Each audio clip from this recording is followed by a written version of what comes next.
Hello जी, नमस्कार। स्वागत है आप सभी का मेरे स्मार्ट बायोलॉजी क्लासेज में। तो चलिए, हम बायोलॉजी के अंदर क्या पढ़ रहे थे, पादप कार्य की, जिसके अंदर क्या है, हमने प्रकाश संश्लेषण देखा था पिछले लेक्चर में। तो प्रकाश संश्लेषण की हमने प्रकाशिक अभिक्रिया कर ली थी, ठीक है। तो आज हम पढ़ेंगे अप्रकाशिक अभिक्रिया, ठीक है। तो हमारा क्या था प्रकाश संश्लेषण के अंदर कि जो आपका कार्बन डाइऑक्साइड है, ठीक है, कार्बन डाइऑक्साइड, जल तथा प्रकाश, इनकी प्रकाश की उपस्थिति में आपको जल ने तोड़ा था, जिसके अंदर क्या निकला था, आपकी ऑक्सीजन निकली थी और साथ में क्या निकली थी, ऊर्जा, एटीपी तथा एनएडीपी, ठीक है। फिर उसी ऊर्जा का, प्रकाश ऊर्जा का उपयोग किसमें करते हैं, हम अप्रकाशिक अभिक्रिया के अंदर कार्बन डाइऑक्साइड को तोड़ने के लिए उपयोग में लेते हैं, ठीक है। तो देखते हैं कि अप्रकाशिक अभिक्रिया जो है वो होती है आपके अंधेरे के अंदर, ठीक है। इसीलिए इसको अप्रकाशिक अभिक्रिया बोला जाता है। कहाँ होती है, अंधेरे के अंदर होती है, ठीक है। और ये एक हरित लवक के कौन से भाग में होती है, तो याद रखना कौन से भाग में होती है, स्ट्रोमा, या जिसको हम क्या है, पीठिका भी कहते हैं, ठीक है, पीठिका। प्रकाशिक अभिक्रिया में हमने कहाँ देखा था, प्रकाशिक अभिक्रिया कहाँ हो रही थी, आपके थाइलेकोइड की झिल्ली पर वर्णक पाए जा रहे थे, वहां क्या हो रहे थे, प्रकाश अभिक्रिया हो रही थी, ठीक है, जिसके अंदर प्रकाश तंत्र फर्स्ट, प्रकाश तंत्र सेकंड, अपने पूरा डिटेल से पढ़ लिया था, ठीक है। फिर देखो, अप्रकाशिक अभिक्रिया आपकी दो, एक C3 चक्कर और एक होगा C4 चक्कर, यानी दो चक्रों में पूर्ण होगी। अब इस C3 चक्कर का मतलब क्या है और C4 चक्कर का मतलब क्या है, तो मैं बता देती हूँ कि इसके अंदर जो प्रथम, जैसे क्या है, 6 कार्बन डाइऑक्साइड, ये टूटती है ऊर्जा की प्रेजेंसी में, ठीक है। ये टूटने पर इसको तोड़ने पर जो पहला प्रथम स्थायी उत्पाद बनता है, यानी सबसे पहले कार्बन डाइऑक्साइड को तोड़ा जाता है, ठीक है। तोड़ने पर जो सबसे पहले बनने वाला पदार्थ है, क्योंकि देखो जैसे रिएक्शन करवाते हैं, ये कई चरणों में पूर्ण होगा, तो सबसे पहले चरण के अंदर जो सबसे पहला प्रथम स्थायी उत्पाद बनता है वो क्या होता है, वो आपका 3PGA होता है, ठीक है, 3 फास्फोग्लिसरिक एसिड। 3 का मतलब 3 कार्बन नहीं है, इसकी पोजीशन बता रहा है, किसकी, फास्फोग्लिसरिक एसिड की, कि 3 नंबर पे फास्फोग्लिसरिक एसिड, ठीक है, 3 ये पोजीशन बता रहा है। और इसमें देखिए ना, इसमें कितना है, 6 कार्बन है, और यहाँ कितने कार्बन है, यहाँ आपके 3 कार्बन से बना हुआ यौगिक बनेगा, कौन, 3PGA, ठीक है। ये 3 कार्बन से बना हुआ है, ठीक है, ये 3 है जो ये इसकी पोजीशन बना रहा है, ये कार्बन नहीं बता रहा है कि 3 कार्बन है 3PGA, ये क्या बता रहा है, ये इसकी पोजीशन बता रहा है, और इसमें कार्बन की संख्या कितनी है, 3 है। 3 होने के कारण इसको क्या कहेंगे, C3 चक्कर, यानी कि पादपों की ये कहाँ होगी, पर्ण मध्योतक में होगी। पर्ण मध्योतक के अंदर क्या है, जब कार्बन डाइऑक्साइड को तोड़ा जाता है तो प्रथम जो स्थायी उत्पाद बनता है वो कितने कार्बन का होता है, 3 कार्बन का होता है, इसलिए इस चक्कर को कहते हैं C3 चक्कर कहा जाता है, ठीक है। तो ये सभी जो पादप की सभी पादप है उसमें ये C3 चक्कर नहीं पाया जाता, कुछ ऐसे पादप, हालांकि लगभग C3 चक्कर पाया जाता है, लेकिन कुछ एक पादप ऐसे हैं जिसके अंदर क्या है, जिसकी पत्ती की संरचना अलग होती है, थोड़ी पर्ण की संरचना थोड़ी अलग होती है, उसमें क्रेन शारीरिकी पाई जाती है। क्वेश्चन पूछा जाता है बार बार कि C4 चक्कर कहाँ पाया जाता है, पर्ण की आकृति कैसी होती है, क्रेन शारीरिकी, ये हम जब C4 चक्कर पढ़ेंगे पूरा डिटेल से पढ़ेंगे, ठीक है, टेंशन मत लो। अभी आप C3 चक्कर समझो, ठीक है। तो C4 चक्कर के अंदर क्या है कि कुछ ऐसे पादप है जिसके अंदर क्या है, क्रेन शारीरिकी पाई जाती है, वहां जब इसको तोड़ा जाता है तो प्रथम जो स्थायी उत्पाद बनता है, कि कार्बन डाइऑक्साइड को तोड़ा जाता है, प्रथम स्थायी उत्पाद क्या बनता है, ऑक्जेलो acetic acid, OAA, ऑक्जेलो acetic acid, ये 4 कार्बन युक्त होता है, कि ऑक्जेलो एसिटिक एसिड के अंदर कितने कार्बन पाए जाते हैं, आपके 4 कार्बन पाए जाते हैं, इसलिए इस चक्कर को क्या बोल दिया, C4 चक्कर बोल दिया। याद रखना, भूल मत जाना कि C3 चक्कर के अंदर प्रथम स्थायी उत्पाद कौन बनता है, आपका 3PGA, 3 फॉस्फोग्लिसरिक एसिड, ठीक है। C4 चक्कर में प्रथम स्थायी उत्पाद कौन बनता है, ऑक्जेलो एसिटिक एसिड, ठीक है, OAA, जो ये 4 कार्बन युक्त होता है और ये आपका 3 कार्बन युक्त होता है, ठीक है। तो चलिए अब हम बात करते हैं C3 चक्कर की, C3 चक्कर क्या है, ठीक है। देखिए C3 चक्कर एक वैज्ञानिक था जिसका नाम था केल्विन, जिसके नाम पर इन्होंने ही इसको खोजा था, पादप की पर्ण के अंदर देखा था, इसलिए इस चक्कर को नाम दे दिया केल्विन चक्कर। ठीक है, इसको क्या नाम दे दिया, केल्विन चक्कर। ये पर्ण मध्योतक के अंदर होता है। प्रथम स्थायी उत्पाद क्या बनता है, 3 PGA। ठीक है, क्या बनता है, 3 PGA। जैसे देखो ये 3 स्टेप में होगा, यानी कि इसके अंदर 3 प्रक्रिया होगी। C3 या केल्विन चक्र के अंदर 3 प्रक्रिया याद रखना। कौन कौन सी, कार्बोक्सिलीकरण या जिसको कार्बोक्सिलेशन बोला जाता है। ठीक है, दूसरा है रिडक्शन जिसको अपचयन कहा जाता है। ये इंग्लिश नेम है रिडक्शन। कार्बोक्सिलीकरण हिंदी है, इसको इंग्लिश में बोला जाता है कार्बोक्सिलेशन। कार्बोक्सिलेशन, ठीक है, रिडक्शन, अपचयन। और तीसरी आपकी है रीजेनरेशन, पुनरुद्भवन। ठीक है, हम तीनों स्टेप को बारी बारी से पढ़ेंगे। सबसे पहले हम देखते हैं कार्बोक्सिलीकरण। ठीक है, कार्बोक्सिलीकरण यानी कि जो कार्बन युक्त कार्बनिक यौगिक है, इसको हम क्या बोलते हैं, कार्बनिक। यानी जिस पदार्थ में, मैंने क्या बोला कि जिस पदार्थ या जिस यौगिक के अंदर क्या पाया जाता है, कार्बन की मात्रा होती है, उसे कार्बनिक यौगिक कहते हैं। ठीक है, ये क्या है, एक प्रकार का कार्बनिक यौगिक है, कार्बन डाइऑक्साइड है। और पर्ण के अंदर कार्बन डाइऑक्साइड पूछे तो कहाँ से, रंध्रों के द्वारा गैसों का आदान प्रदान हुआ, तो क्या आ गई, पादपों के अंदर कार्बन डाइऑक्साइड आ गई। ठीक है, अब ये कार्बन डाइऑक्साइड तोड़ेगा, इसको कौन तोड़ेगा, तो मैं बता देती हूँ कि ये जो एक स्ट्रोमा, जो हमने क्या देखा था, ये आपके क्या था, हरित लवक, और इसमें इस तरह से चट्टे जमे हुए थे, किसके, आपके थाइलेकोइड के, जिसे ग्रेना कहा जाता है। ठीक है, ये स्ट्रोमा पाया जाता है। इस स्ट्रोमा में क्या पाया जाता है, एक एंजाइम पाया जाता है जिसका नाम है रूबिस्को। क्या नाम है, रूबिस्को। रूबिस्को जिसको फुल फॉर्म है, जिसकी ribulose bisphosphate carboxylase oxygenase.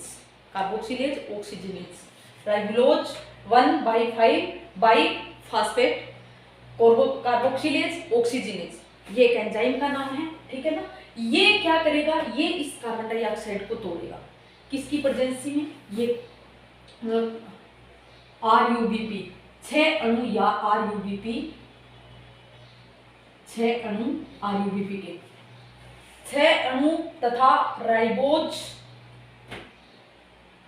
Ribose तथा 6 अणु आपके RUBP के मिलकर क्या करेंगे, 6 अणु कार्बन डाइऑक्साइड को तोड़ेंगे। ठीक है, जिससे प्रथम स्थायी उत्पाद बनेगा कौन, 3 PGA। ठीक है, याद रखना ये एंजाइम बहुत ही इंपॉर्टेंट है। पूछा जाता है कि 3 PGA बनाने के लिए, 3-फॉस्फोग्लिसरिक एसिड बनाने के लिए कौन सा एंजाइम उपयोग में लिया जाता है, रूबिस्को। रूबिस्को की फुल फॉर्म क्या है, राइबोलोज 1,5-बाइफॉस्फेट कार्बोक्सिलेज ऑक्सीजनेज। ठीक है, अब देखो RUBP, इसकी फुल फॉर्म, बस इसको हटा दो, कार्बोक्सिलेज ऑक्सीजनेज को हटा दो, बाकी ये इसकी फुल फॉर्म है। ठीक है, RUBP की क्या है, राइबोलोज 1,5-बाइफॉस्फेट। ठीक है, और कार्बोक्सिलेज ऑक्सीजनेज लगा दे तो ये क्या हो गया, एंजाइम है। ठीक है, ये इंपॉर्टेंट है, याद रखना, क्योंकि ये प्रोटीन, ये एंजाइम है, तो ये एक प्रकार की प्रोटीन है। तो ये पृथ्वी पर पाए जाने वाली सबसे अधिकतम प्रोटीन, या पृथ्वी पे जो सबसे अधिक मात्रा में प्रोटीन पाई जाती है, उसका क्या नाम है, रूबिस्को। ठीक है, तो देखिए अब हम संतुलन करते हैं अणुओं का। इसमें कितने कार्बन मिल रहे हैं, 6 कार्बन मिल रहे हैं। यहाँ हमने क्या है, 6 अणु लिए इसके, तो राइबोलोज 1,5-बाइफॉस्फेट, इसमें कितना है, इसमें 5 कार्बन हैं। इसमें कितने हैं, 5। इसका सूत्र ये ऐसे होता है C5H10O5। ठीक है, ये है किसका, इस राइबोलोज 1,5-बाइफॉस्फेट का। ठीक है, C5H10O5। तो ये कितने कार्बन युक्त हुई, 5 कार्बन युक्त शर्करा है। ठीक है, 5 कार्बन युक्त शर्करा है, तो इसको क्या है, ये 5 कार्बन है, तो इसके अपन ने कितने, 6 अणु लिए, तो टोटल मिला के कितने हो गए, 30 अणु। ठीक है, 30 कार्बन हो गए, 30 कार्बन के अणु हो गए। तो अपन यहाँ देखते हैं 3 PGA हमने क्या देखा था, 3 कार्बन युक्त है, इसीलिए तो इसको C3 चक्कर कहा था। कितने, 3 कार्बन है, तो हमने इसके कितने अणु, इसके कितने अणु बनेंगे, 12, क्योंकि तभी ये दोनों मिलाकर क्या होंगे, जैसे 30 यहाँ और 6 यहाँ, कितने हो गए टोटल, 36। तो यहाँ कितने अणु बनेंगे, 12, और कितने, 3 कार्बन युक्त, तो 12×3 = 36। अणु का भी क्या हो गया, समान हो गए, दोनों तरफ समान होनी चाहिए।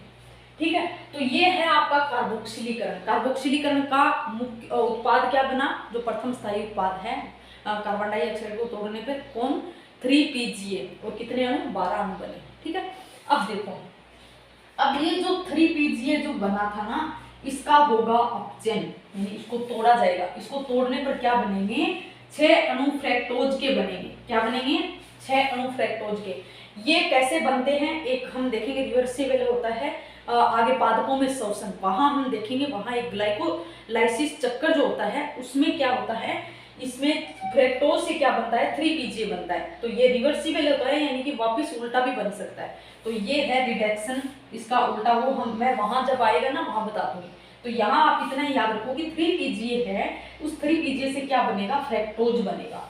और कितने अणु बनेंगे, 6 अणु बनेंगे। ठीक है, तो 6 अणु बनेंगे। फ्रैक्टोज में कितना होता है आपका 12, देखो फ्रैक्टोज के कितने अणु बने, 6, और 6 इसके अंदर होते हैं, तो कितने हो गए 36, और यहाँ भी कितने हैं 36, तो दोनों सेम है।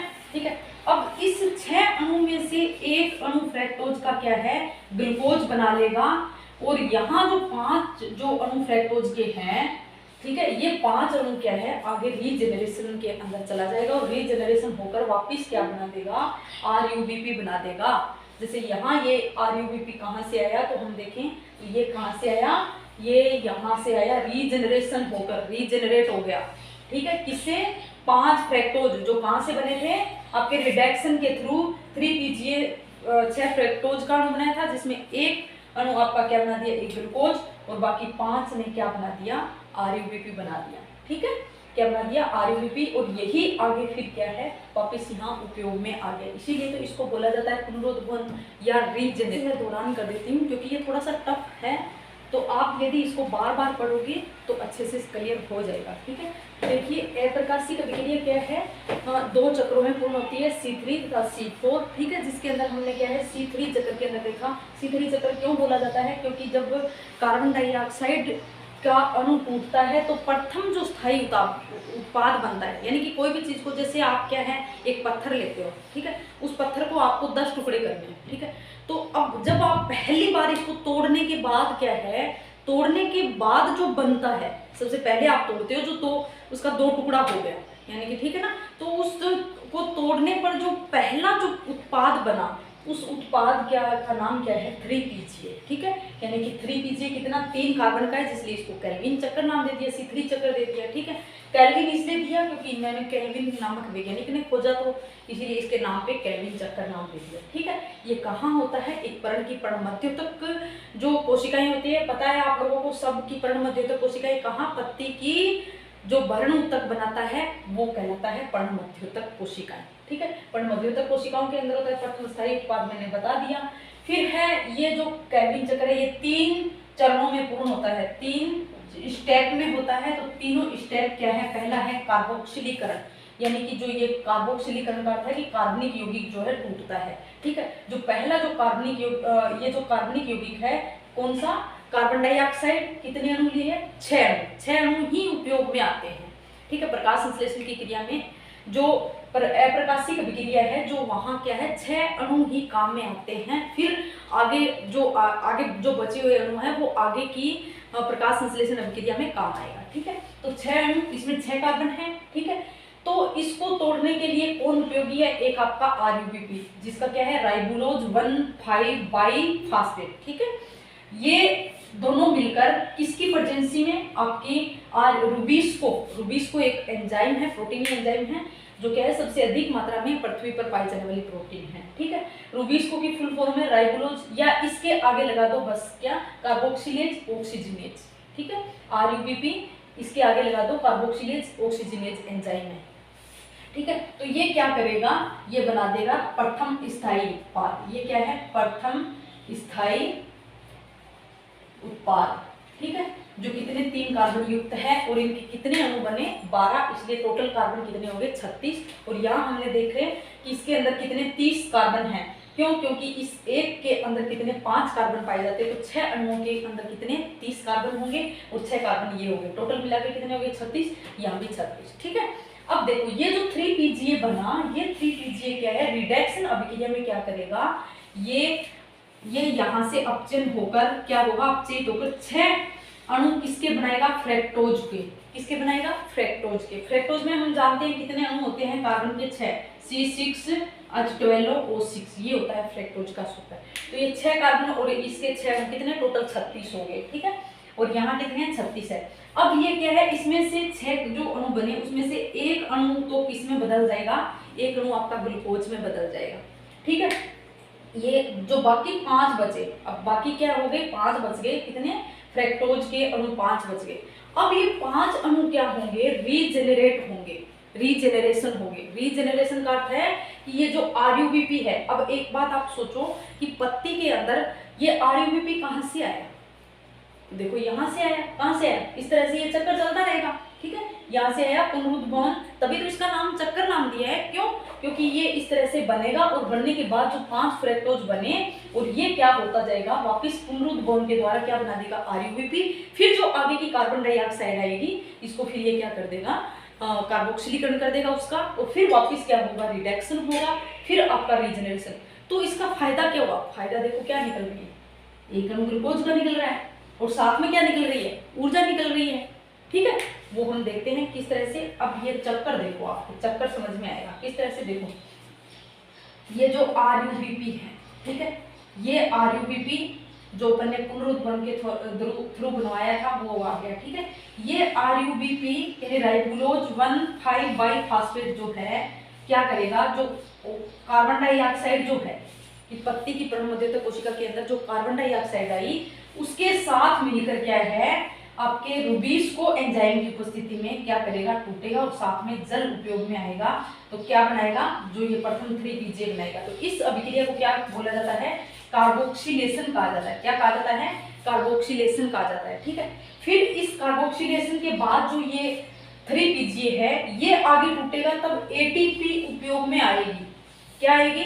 जब भी अपचयन होता है तो ऊर्जा का उपयोग होता है, तो ATP तथा NADPH क्या आएगा? उपयोग में आएगा।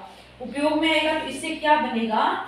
इससे बनेगी ADP प्लस NADP, और साथ में क्या निकलेगा? आपका 6 अणु फ्रक्टोज के, जिसमें से एक अणु तो अलग निकल जाएगा ग्लूकोज का, और जो 5 अणु है फिर वो आगे क्या है? ये इस अभिक्रिया को रिडक्शन कहेंगे और आगे कहाँ चली जाएगी? रीजनरेशन में चली जाएगी, ठीक है। यहाँ जो 5 अणु क्या बने थे? फ्रक्टोज के।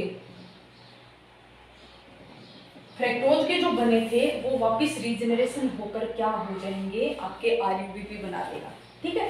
और इसके उपयोग में जब ये रीजनरेशन होगा, पुनरुद्भवन होगा, तो इसके उपयोग में क्या आएगी? ATP उपयोग में आएगी और क्या निकलेगी? ATP निकलेगी, ठीक है। इस तरह से भी चक्कर याद कर सकते हो और इस तरह से ये आपकी अभिक्रिया है, ठीक है। बस तीन स्टेप आपको याद रखना है, कार्बोक्सिलेशन, रिडक्शन और रीजेनरेशन, ठीक है। कार्बोक्सिलेशन के अंदर क्या होगा कि 6 कार्बन डाइऑक्साइड के अणु से क्या निकलेगा? 3PGA उत्पाद बनेगा, ठीक है। फिर जो 3PGA है वो आगे रिडक्शन अभिक्रिया के द्वारा अपचेत होकर क्या बनाएगा? 6 ग्लूकोज के अणु बनाएगा, फ्रक्टोज के अणु बनाएगा, जिसमें से एक फ्रक्टोज का अणु ग्लूकोज में परिवर्तित हो जाएगा। बाकी जो 5 है वो क्या है? रीजेनरेट होकर वापिस आरयूबीपी बनाएगा। बस यही है C3 चक्कर, कुछ नहीं, बहुत सरल है C3। थोड़ा सा C4 और देखेंगे, उसमें थोड़ा सा मुश्किल है, पर वो अपन ने समझेंगे तो आराम से अच्छे से समझ में आ जाएगा। अब देखो इसमें क्या निकला क्या नहीं निकला, वो क्वेश्चन पूछते हैं। इन यानी इसके अंदर कौन आया, इसमें कौन कौन ग्रहण किया, और आउट यानी बाहर कौन निकला। इसमें कौन? एक तो 6 कार्बन डाइऑक्साइड, ये देखो 6 कार्बन डाइऑक्साइड ग्रहण हुई, ठीक है। फिर उसके बाद क्या है? 18 ATP। ATP याद रखना, ATP अणु कितने उपयोग में आते हैं? यहाँ जो ATP अणु उपयोग में आए हैं वो कितने हैं? 18, ठीक है। यानी यहाँ 12 आ जाएंगे और यहाँ 6 ATP अणु, तो टोटल कितने? 18 ATP के अणु उपयोग में आएंगे, ठीक है। NADH2 NADPH कितने आएंगे? 12। यहाँ जो NADPH आ रहे हैं यहाँ 12 आएंगे, यहाँ भी 12 ATP हैं और यहाँ कितने? 6 ATP, ठीक है। और देखो बनेंगे कितने ATP? यहाँ 6 ATP और यहाँ आपके 12 ATP, और यहाँ क्या है? आपके 6 ADP बनेंगे, ठीक है। और इसके अंदर उपयोग में आया है तथा कौन इसके अंदर बाहर निकला है, तो वो याद रखना आपके कितने? 6 कार्बन डाइऑक्साइड जो क्या हमने उपयोग में लिया था वो कितने? 6 कार्बन डाइऑक्साइड उपयोग में आ गए। और ATP कितने उपयोग में आए? 18 ATP। जैसे यहाँ 12 ATP उपयोग में आए और यहाँ 6, टोटल कितने? 18 ATP उपयोग में आ गए, ठीक है। और 12 NADPH, यहाँ देखो 12 NADPH उपयोग में आ गए, ठीक है। अब देखो निकला क्या है, एक ग्लूकोज जैसे यहाँ रिडक्शन के द्वारा क्या है, एक ग्लूकोज का अणु क्या निकल गया, बाहर निकल गया, और 5 आगे रीजनरेट हुआ है। तो क्या निकला है, एक ग्लूकोज का अणु और कितने 18 एटीपी। देखो 18 एटीपी 12 और 6 18 एटीपी उपयोग में आ रही है, तो 18 ही एटीपी निकलेगी, ठीक है। और जो 12 अनएडीपीएच उपयोग में आ रहा है तो कितना निकलेगा, 12 अनएडीपी निकलेगा, ठीक है। तो ये था आपका C3 यानी केल्विन चक्कर, ठीक है। चलिए तो अब हम देखते हैं हमारा दूसरा क्या है, C4 चक्कर, ठीक है, जिसको क्रेब्स-हेस-स्लेक चक्कर भी बोला जाता है। प्रकाश संश्लेषण की दूसरी विक्रिया C4 चक्कर या जिसको बोला जाता है हेच-स्लेक चक्कर, ठीक है। C4 चक्कर क्यों बोला जाता है, मैंने बता दिया था क्यों बोला जाता है, क्योंकि इसमें प्रथम जो स्थायी उत्पाद बनता है वो क्या बनता है, ऑक्जेलो एसिटिक अम्ल, जिसमें क्या है 4 कार्बन होता है, इसीलिए इसको C4 बोला जाता है, ठीक है। हेच-स्लेक क्योंकि इन वैज्ञानिकों ने क्या है, इनकी खोज की थी। और कैसे पादपों में खोज की थी इसकी, तो देखें कि इसकी पर्ण की संरचना कैसे होती है, क्रेंच शारीरी की होती है, ठीक है। और जैसे एग्जाम्पल के तौर पर मक्का और ज्वार की यदि पर्ण देखिए तो उसमें कैसी पाई जाएगी, क्रेंच शारीरी की। अब क्रेंच शारीरी की क्या होती है तो वो मैं बता देती हूँ कि इस तरह से देखो,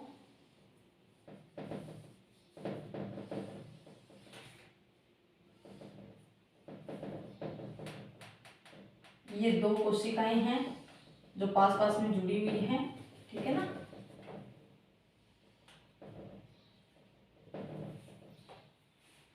ये आपकी मेसोफिल कोशिका, और एक क्या होती है इसमें, bundle sheath cell, BSC, bundle sheath cell यानी पृष्ठाधार कोशिका होती है, ठीक है, बंडल शीथ सेल। और दूसरी क्या है, मेसोफिल पर्ण मध्योतक कोशिका, एक तो पर्ण मध्योतक कोशिका, एक इसके अंदर क्या है, बंडल शीथ सेल पाई जाती है, ठीक है। वो हम देखते हैं कि इसके अंदर क्या है, हरित लवक दोनों के अंदर होगा, इसके अंदर भी होगा हरित लवक और इसके अंदर भी क्या होगा, हरित लवक होगा, ठीक है। तो इसके और इसके हरित लवक में अंतर क्या होता है, देखो कि जो बंडल शीथ सेल है उसका हरित लवक क्या है, बड़ा होता है, ठीक है। और मेसोफिल कोशिका का जो हरित लवक होता है वो कैसा होता है, थोड़ा छोटा होता है, किसकी तुलना में, इसकी तुलना में। ये दोनों क्या है, हरित लवक, ठीक है। मुख्य अंतर क्या हुआ कि बंडल शीथ सेल उसका हरित लवक बड़ा होता है और मेसोफिल कोशिका का हरित लवक है जो छोटा होता है। वो भी बताऊंगी ये बड़ा क्यों होता है, इससे पहले आप समझिए। और ये दोनों कोशिकाएं क्या है, आपस में जुड़ी होती है, किसके द्वारा, हमने पीछे पढ़ा था, याद आ रहा है क्या, प्लाज्मोडेस्माटा यानी जीवद्रव्य तंतु के द्वारा जुड़ा होता है, ठीक है। अब देखो, अब इसके अंदर क्या है, हरित लवक है और छोटा है, लेकिन इसके अंदर क्या होगा, थाइलेकोइड के चट्टे जमे होंगे, क्या होंगे, ग्रेना, इसमें क्या है, ग्रेना पाए जाएंगे। लेकिन यहाँ याद रखना, बंडल शीथ सेल के अंदर क्या है, ग्रेना नहीं पाया जाता है, क्या नहीं पाया जाता है, ग्रेना नहीं पाया जाता है। अब देखो, यदि मैं इन दोनों में, इसमें ग्रेना पाया जाता है, इसमें ग्रेना नहीं पाया जाता, अब यदि मैं कहूं कि इसमें क्या दोनों में प्रकाश अभिक्रिया होती है या फिर एक में प्रकाश अभिक्रिया होती है, थोड़ा सा कॉमन सेंस लगा के मेरे को बताना कि इन दोनों में से किस में प्रकाश अभिक्रिया होगी या फिर दोनों में प्रकाश अभिक्रिया होगी। देखो हमने क्या देखा था, प्रकाश विक्रिया कहाँ होती है, थाइलेकोइड की झिल्ली पे होती है, थाइलेकोइड मिलकर क्या बनाते हैं, ग्रेना।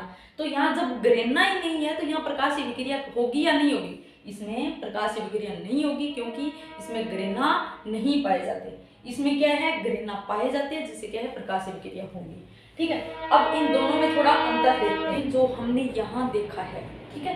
क्या देखा है, जैसे देखो बंडल शीथ सेल, BSC का मतलब है bundle sheath cell, bundle sheath cell, ठीक है। और ये है मेसोफिल यानी पर्ण मध्योतक कोशिका, पर्ण मध्योतक कोशिका, ठीक है। इस तरह से बंडल शीथ सेल तथा मेसोफिल कोशिका दोनों क्या है, जुड़ी होती है। इस संरचना को ही कहा जाता है क्रेंच शारीरिकी, ठीक है। तो देखिए इसमें क्या अंतर हुआ कि इसके हरित लवक क्या होते हैं, बड़े होते हैं।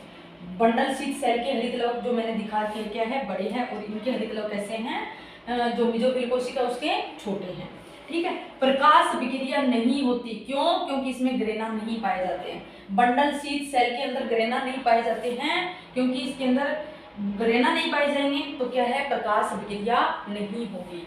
ठीक है, फिर देखो इन दोनों इसमें होगी क्योंकि इसमें ग्रेना पाए जाते हैं। ठीक है, ग्रेना पाए जाते हैं तो क्या है, प्रकाश अभिक्रिया होगी। अब देखो दूसरी है कि अप्रकाश अभिक्रिया, जो हम पढ़ रहे हैं अप्रकाश अभिक्रिया की शुरुआत कहाँ से होगी, कहाँ से होगी, इस मीजोफिल कोशिका से होगी। कहाँ से होगी, मीजोफिल कोशिका से होगी। ठीक है, और समाप्त कहाँ होगी, आपकी बंडल शीथ सेल के अंदर होगी। ठीक है, तो चलिए हम देखते हैं। चलो ये तो समझ में आ गया कि किसमें हरित लौह छोटा पाया जाता है, किसमें बड़ा पाया जाता है, किसमें ग्रेना पाया जाता है और किसमें प्रकाश अभिक्रिया होती है, किसमें प्रकाश अभिक्रिया नहीं होती है। लेकिन ये शुरू कैसे होगी, होगी कहाँ से, मीजोफिल कोशिका से, और कैसे होगी और किन अभिक्रिया के थ्रू होती है तो वो हम देखते हैं। ठीक है, तो देखिए ये मैंने बनाई है पर्ण मध्योतक कोशिका यानी मीजोफिल। ये क्या बनाई है मैंने, मीजोफिल, मीजोफिल सेल्स। ठीक है, और ये आपकी क्या है, बंडल शीथ सेल यानी पृष्ठाधार कोशिका। ठीक है, तो देखिए मीजोफिल कोशिका से शुरू होती है, मैंने यहाँ लिखा है क्या है कि प्रकाश अप्रकाश अभिक्रिया जो है कहाँ से शुरू होती है, मीजोफिल कोशिका से। तो यहाँ से इसमें शुरू होगी। ठीक है, इसमें अप्रकाश पढ़ रहे हैं तो क्या ग्रेना में शुरू होगी या फिर स्ट्रोमा में, क्योंकि अप्रकाशिक अभिक्रिया याद रखना हमेशा कहाँ होती है, स्ट्रोमा में होती है, यानी इसके स्ट्रोमा में क्या होगी, शुरू होगी। ठीक है, इसके स्ट्रोमा में बाहर से जैसे रंध्र, इनके पत्तियों पे क्या रंध्र पाए जाते हैं, उन रंध्रों से क्या है, कार्बन डाइऑक्साइड अंदर प्रवेश कर जाएगी। जैसे यहाँ से ये क्या आ गई, कार्बन डाइऑक्साइड वातावरण से बाहर आ गई। ये कोशिका ये वाली मैंने यहाँ ली है। ठीक है, तो ये कार्बन डाइऑक्साइड आ गई कितने, 6 अणु। 6 अणु आगे क्या है, ग्राही कौन बैठा है, ग्राही आगे बैठा है, इसको ले लेगा कौन, पीईपी। पीईपी की फुल फॉर्म है फास्फोइनोल पाइरुवेट, फास्फोइनोल पाइरुवेट। ठीक है, तो देखिए ये है प्रथम ग्राही, इसको क्या बोला जाता है, प्रथम ग्राही। पूछ लेते हैं C4 चक्कर का प्रथम ग्राही उत्पाद कौन सा है, कौन सा है, पीईपी या फास्फोइनोल पाइरुवेट। ठीक है, और ये इसको ग्रहण करके एक एंजाइम पाया जाता है इसके स्ट्रोमा के अंदर, कौन सा, phosphoenolpyruvate carboxylase, phosphoenolpyruvate carboxylase, PEPH. P के प्रथम स्थायी उत्पाद क्या बन रहा है, OAA यानी ऑक्जेलो एसिटिक एसिड। क्या बन रहा है, OAA ऑक्जेलो एसिटिक एसिड। ठीक है, जो क्या है, 4 कार्बन युक्त है, यानी इसके अंदर कितने, 4 कार्बन पाए जाते हैं। इसी कारण तो इसको क्या कहा है, C4 चक्कर का है। ठीक है, और हमने C3 चक्कर के अंदर क्या देखा था, प्रथम स्थायी उत्पाद कौन सा था, 3PGA। ठीक है, 3PGA। ठीक है, फास्फोग्लिसरिक एसिड, 3 फास्फोग्लिसरिक एसिड। ठीक है, ये कौन, कितने कार्बन का था, ये 3 कार्बन का था, जिसके कारण क्या है, इसको C3 चक्कर बोला गया। ठीक है, तो देखिए दोनों का ये बड़ा ही इंपॉर्टेंट है, याद रखना कि C3 चक्कर का प्रथम स्थायी उत्पाद क्या है, इसका ये क्या है, प्रथम स्थायी उत्पाद, प्रथम स्थायी उत्पाद। और C4 चक्कर का प्रथम स्थायी उत्पाद क्या हो गया, ऑक्जेलो एसिटिक एसिड। ठीक है, अब देखो ये कंफ्यूज मत होना, ये प्रथम ग्राही है, ये मैंने क्या बोला है, प्रथम ग्राही यानी कार्बन डाइऑक्साइड को सबसे पहले ग्रहण कौन करता है। जैसे घर में कोई मेहमान आते हैं तो सबसे पहले जाकर उसका स्वागत कौन करता है। ठीक है, वैसे ही ये क्या है, प्रथम ग्राही कौन है, PEP pyruvic phosphoenol pyruvic, phosphoenol pyruvate. ठीक है, और यहाँ क्या हो जाएगा, C3 चक्कर में हमने क्या देखा था, RUBP, क्या था, RUBP। ठीक है, और तो ये प्रथम ग्राही दोनों में याद रखना, और आपको क्या रखना है कि प्रथम स्थायी उत्पाद कौन सा है दोनों में। ठीक है, राइबुलोज 1,5 बाइफास्फेट। ठीक है, इसकी फुल फॉर्म क्या हो जाएगी, राइबुलोज 1,5 बाइफास्फेट, ये मैंने पहले बता चुकी हूँ अभी। ठीक है, तो अब देखिए आगे क्या है, इसमें हम देखते हैं कि कार्बन की जो दोनों तरफ एक सांद्रता सेम है क्या। ठीक है ना, इसके अणु सेम पाए जाते हैं। देखो इसके अंदर कितने हैं, 6 कार्बन हैं। ठीक है, यहाँ कितने हैं, एक पीईपी 3 कार्बन युक्त होता है। ठीक है, कितने, 3 कार्बन युक्त होता है, तो 6 अणु लिए तो कितने हो गए, 18 कार्बन। ठीक, इधर देखो ऑक्जेलो एसिड कितने, अपन ने देखा 4 कार्बन युक्त होता है, तो इसके कितने अणु बनेंगे, 6, तो टोटल कितने बन जाएंगे, 24। इधर भी क्या है, 6 और 18 कितने, 24। तो दोनों की संख्या क्या होगी, समान होगी। ठीक है, अब देखो यहाँ ये एंजाइम भी याद रखना कि जो प्रथम ग्राही जो है, ये प्रथम ग्रहण करके कार्बन डाइऑक्साइड को किस एंजाइम की उपस्थिति में इसको प्रथम स्थायी उत्पाद में बदलता है। ठीक है, तो कौन सा है, फास्फोइनोल पाइरुवेट कार्बोक्सिलेज। ठीक है, वहां क्या था, रूबिस्को राइबोलोज, रूबिस्को था ना, राइबोलोज 1,5 बाई फास्फेट कार्बोक्सिलेज ऑक्सीजिनेज।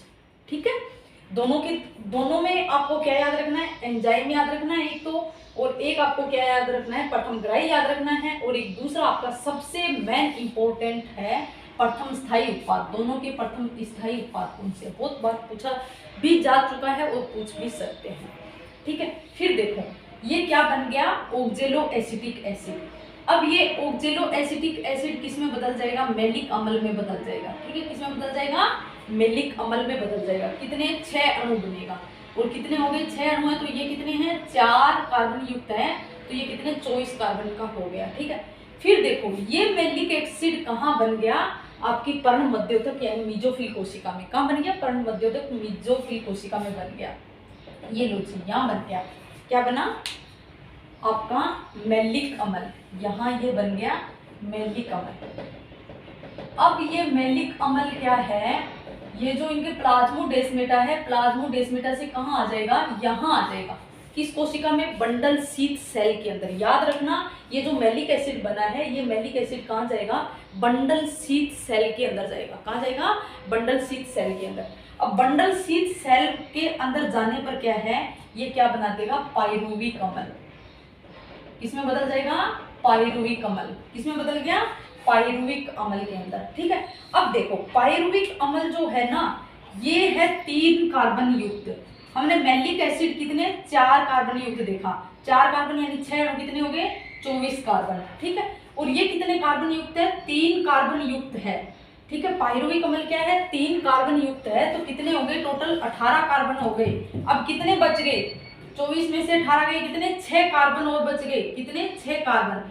ये 6 कार्बन किसमें चेंज हो जाएंगे, ये आपके चेंज हो जाएंगे किसके अंदर, कार्बन डाइऑक्साइड के अंदर। किसके अंदर चेंज हो जाएंगे, कार्बन डाइऑक्साइड के अंदर। ठीक है, फिर ये कार्बन डाइऑक्साइड क्या करेगी, ये कार्बन डाइऑक्साइड इसके जो स्ट्रोमा है उसके अंदर क्या पाया जाता है, आपका जो RUBP। ठीक है ना, RUBP इसको क्या कर लेगा, ग्रहण कर लेगा।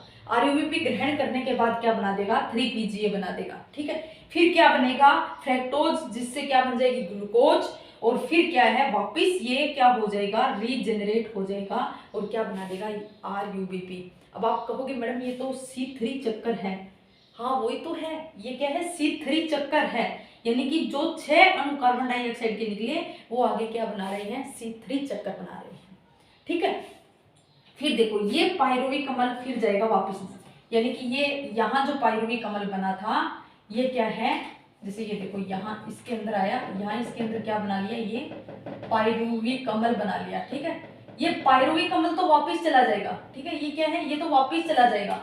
फिर इसका फायदा क्या हुआ, यहाँ आकर मैलिक एसिड वापस जाने का फायदा क्या हुआ, तो देखो इन्होंने क्या छोड़ा, 6 कार्बन डाइऑक्साइड, और ये 6 कार्बन डाइऑक्साइड क्या बना रहे हैं, ये 6 कार्बन डाइऑक्साइड किसका निर्माण कर रहे हैं, ग्लूकोज का। किसका निर्माण कर रहे हैं, ग्लूकोज का। तो देखो इस तरह से इस बीच बंडल शीथ सेल के अंदर क्या है, बंडल शीथ सेल के अंदर आपका ग्लूकोज क्या होता जाएगा, इकट्ठा होता जाएगा। क्या होता जाएगा, ग्लूकोज इकट्ठा होता जाएगा, इसलिए तो इसको बंडल शीथ सेल कहते हैं। और इसी वजह से ये क्या है, इसका हरित लवक बड़ा होता है, क्योंकि इसके अंदर क्या है, ग्लूकोज का स्टोर होता जाता है। ठीक है, तो आई होप आपको ये C4 चक्कर समझ में आया होगा। ठीक है, नहीं आया तो एक बार मैं वापस से रिवाइज करती हूँ। तो देखिए कि C4 चक्कर या C4 पादप जो होते हैं कौन से होते हैं, जैसे एग्जांपल है मक्का और ज्वार, जिसमें क्या है, जिसकी पर्ण के अंदर क्या है, क्रेंच शरीर की एक अलग प्रकार की संरचना पाई जाती है। कैसी, एक बंडल शीथ सेल और एक मीजोफिल कोशिका, इस तरह से क्रेंच शरीर की बनाते हैं। ठीक है, दोनों किससे जुड़े हुए हैं, दोनों प्लाज्मोडेस्मेटा से जुड़ी हुई है। ठीक है, अब देखो प्लाज्मोडेस्मेटा से दोनों जुड़ी हुई है, तो क्या है इसके अंदर कि इसका जो हरित लवक बंडल शीथ सेल का हरित लवक थोड़ा बड़ा होता है और इसके अंदर ग्रेना नहीं पाया जाता है, जिसके कारण इसके अंदर प्रकाश अभिक्रिया नहीं होती है। और इधर मीजोफिल कोशिका का जो हरित लवक है वो थोड़ा छोटा होता है, उसके अंदर क्या है ग्रेना पाया जाता है, इसके अंदर क्या है प्रकाशिक अभिक्रिया होती है। ठीक है, तो अब इसके अंदर क्या होगा कि जो वातावरण है उससे क्या ले ली इन्होंने CO2 कार्बन डाइऑक्साइड ले ली। अब कार्बन डाइऑक्साइड लेकर क्या करेगा कि इसके स्ट्रोमा में है, स्ट्रोमा में क्या पाया जाता है PEP पाया जाता है। ठीक है, जो प्राथमिक ग्रही का कार्य करता है, प्राथमिक ग्रही PEP क्या कर लेगा, इस कार्बन डाइऑक्साइड को क्या कर लेगा ग्रहण कर लेगा। इसको ग्रहण करके इसके अंदर PPH क्या पाया जाता है एंजाइम पाया जाता है, जिसके द्वारा ये क्या है तोड़ देगा और क्या बना देगा ऑक्जेलो एसिटिक एसिड बना देगा, जो प्रथम स्थायी उत्पाद होता है। इसका C4 चक्र का प्रथम स्थायी क्या है ऑक्जेलो एसिटिक एसिड। ठीक है, यहाँ क्या बन गया ऑक्जेलो एसिटिक एसिड। अब ऑक्जेलो एसिटिक एसिड क्या होगा तुरंत मैलिक अम्ल में बदल जाएगा। क्या हो जाएगा मैलिक अम्ल के अंदर बदल जाएगा। ये मैलिक अम्ल के अंदर बदलने के बाद यहाँ जैसे ये क्या बन गया मैलिक अम्ल बन गया, यहाँ मैलिक अम्ल बन गया। मैलिक अम्ल क्या होगा प्लाज्मोडेस्माटा के द्वारा, क्योंकि ये विसरण क्रिया के द्वारा, देखो यहाँ मैलिक अम्ल है और यहाँ नहीं है, तो उच्च सांद्रता से कहाँ आएगा निम्न सांद्रता की ओर।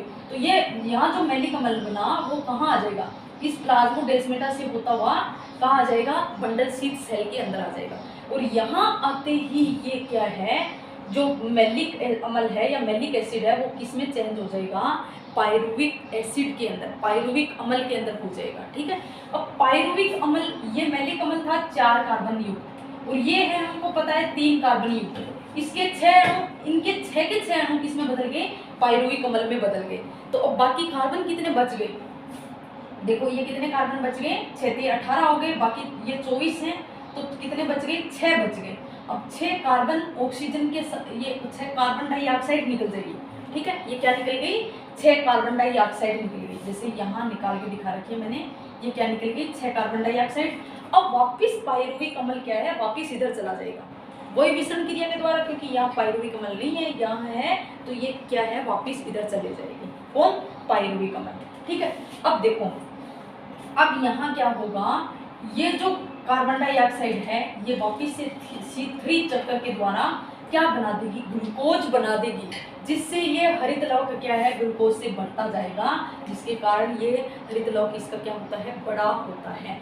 ठीक है, अब देखो अब ये पायरुविक जो अम्ल यहाँ आया, ये पायरुविक अम्ल जो यहाँ आया कौन सा पायरुविक अम्ल, अब इसका क्या होगा पायरुविक अम्ल का, अब इसका क्या होगा रीजेनरेशन होगा, जो हमने पहले देखा था C3 चक्र में वैसे ही क्या होगा रीजेनरेशन होगा और क्या बन जाएगा इससे PEP, क्या बन जाएगा PEP। और ये PEP क्या करेगा प्रथम ग्रही का कार्य करेगा, जैसे ही वातावरण से कार्बन डाइऑक्साइड आएगी इसको क्या कर लेगा ग्रहण कर लेगा। इस तरह से ये चक्कर इस कोशिकाओं के अंदर चलता रहेगा। ठीक है, तो क्या अब आई बात समझ में ये पूरी की पूरी। तो हमारी अप्रकाशिक अभिक्रिया यानी कि इसी के साथ हमारा प्रकाश संश्लेषण वाला चैप्टर होता है खत्म। और अब हम आगे पढ़ेंगे पादपों में श्वसन। ठीक है, वो हम पढ़ेंगे नेक्स्ट वीडियो के अंदर।